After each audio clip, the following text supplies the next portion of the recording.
देश के supreme court ने E20 पेट्रोल के खिलाफ दाखिल जनहित याचिका को खारिज कर दिया है। क्या है E20 पेट्रोल, इसकी खासियत क्या है और इससे रिलेटेड प्रॉब्लम्स क्या लोगों को आ रही है, उसके बारे में हम जानकारी हासिल करेंगे।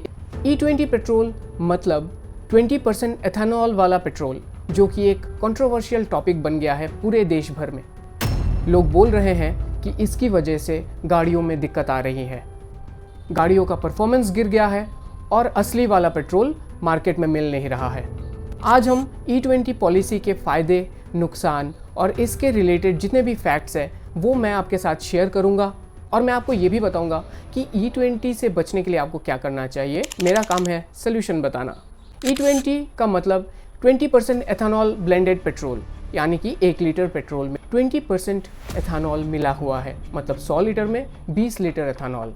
एथेनॉल एक बायोफ्यूल है जिसको हम गाड़ियों में डाल के चला तो सकते हैं, लेकिन इसके बहुत सारे फ़ायदे भी हैं और नुकसान भी है।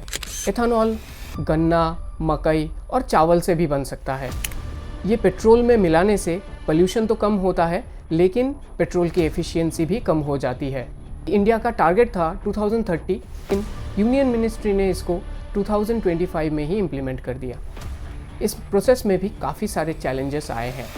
E20 पेट्रोल को लेके गवर्नमेंट का जो इरादा था वो तो नेक था, लेकिन उसका इम्प्लीमेंटेशन शायद गलत हो गया।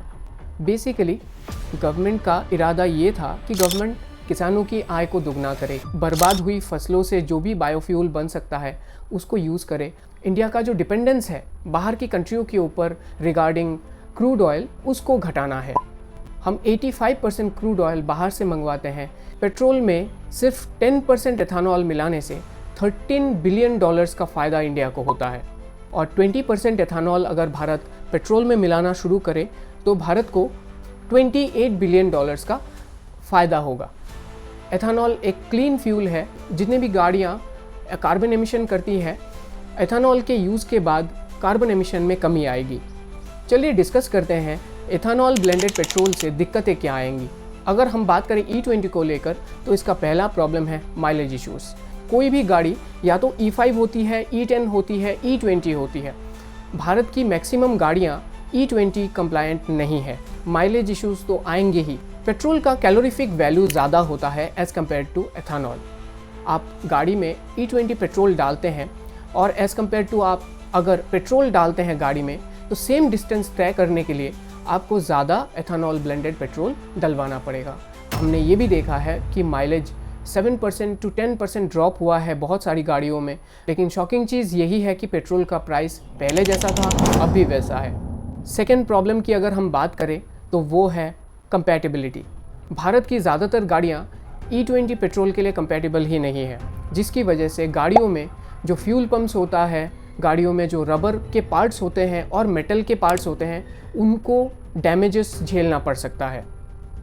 अगर आप चाहते हैं कि आपकी गाड़ी ख़राब ना हो तो आपको इसके लिए मॉडिफिकेशंस कराने पड़ेंगे, जिसका खर्चा लगभग 15 से 20 हज़ार तक आ सकता है। तीसरी प्रॉब्लम की अगर मैं बात करूं तो ये है फूड वर्सेस एथेनॉल। देखिए, एथेनॉल एक बायोफ्यूल है जिसको मकई, चावल, गन्ने से बनाया जाता है। अगर फार्मर्स सिर्फ शुगर केन इंडस्ट्री या फिर जो एथेनॉल मेकिंग कंपनीज हैं उनको अगर अपनी फसल बेचनी शुरू कर दी, फूड शॉर्टेज आ सकता है, जिसके लिए हमें प्रिपेयर्ड रहना पड़ेगा। अगर मैं एथेनॉल से रिलेटेड चौथे प्रॉब्लम की बात करूं तो ये है वाटर शॉर्टेज। भारत में पानी की कमी है। 1 लीटर एथेनॉल बनने के लिए करीब 4600 लीटर्स पानी की ज़रूरत पड़ती है।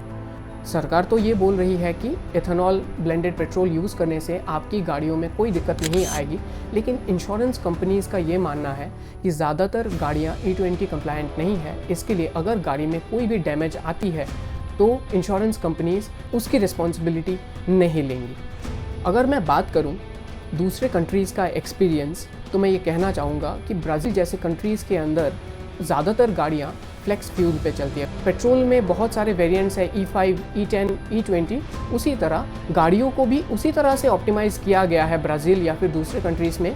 गाड़ियाँ सभी तरह के फ्यूल से अपने आप को चला सकती हैं। फॉरेन कंट्रीज़ ने 40 साल लगाकर धीरे धीरे बायोफ्यूल्स को इम्प्लीमेंट किया है अपने कंट्रीज़ में, लेकिन भारत ने थोड़ी जल्दबाजी तो नहीं कर दी। अभी हम बात करते हैं सॉल्यूशंस को लेके।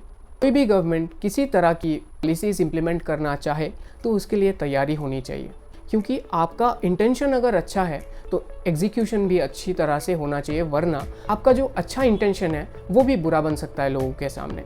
E20 पेट्रोल के रिगार्डिंग जितने भी प्रॉब्लम्स आ रहे हैं उसका सल्यूशन सिर्फ एक ही हो सकता है, जो कि है ऑप्शंस देना। मतलब जितनी भी गाड़ियाँ E20 के लिए कंप्लायंट नहीं है उन सब के लिए दूसरे फ्यूल का भी बंदोबस्त करना चाहिए था। सरकार को ऑप्शंस देनी चाहिए थी ताकि लोग अपने हिसाब से पेट्रोल भरवा सके। फ़ायदे हमने ये देखे कि जितने भी एग्रीकल्चरल वेस्ट है उसको हम यूज़ करके बायोफ्यूल में कन्वर्ट कर सकते हैं और भारत की GDP में कंट्रीब्यूट कर सकते हैं। इन फ्यूल को हम अडॉप्ट करें तो ज़रूर हमारे देश में पोल्यूशन में थोड़ी सी गिरावट तो आएगी, लेकिन हम ये कह सकते हैं जो फ्यूल पूरे पैन इंडिया में गवर्नमेंट ने रोल आउट किया है वो फ्यूल को धीरे धीरे पूरे देश में रोल आउट करना चाहिए था, ना कि सडनली। दोस्तों, E20 पेट्रोल भारत के लिए बेनिफिशियल तो है, ये हम मना नहीं कर सकते हैं, लेकिन इम्प्लीमेंटेशन भी बहुत ज़्यादा ज़रूरी है। ये फ्यूल अगर हम धीरे धीरे करके लागू करते तो हमारे लिए और ज़्यादा बेनिफिशियल होता, क्योंकि लोगों को वक्त मिलता अपनी गाड़ियों को मॉडिफाई कराने का। 2030 आते आते भारत E27 के माइलस्टोन को भी अचीव कर लेगा।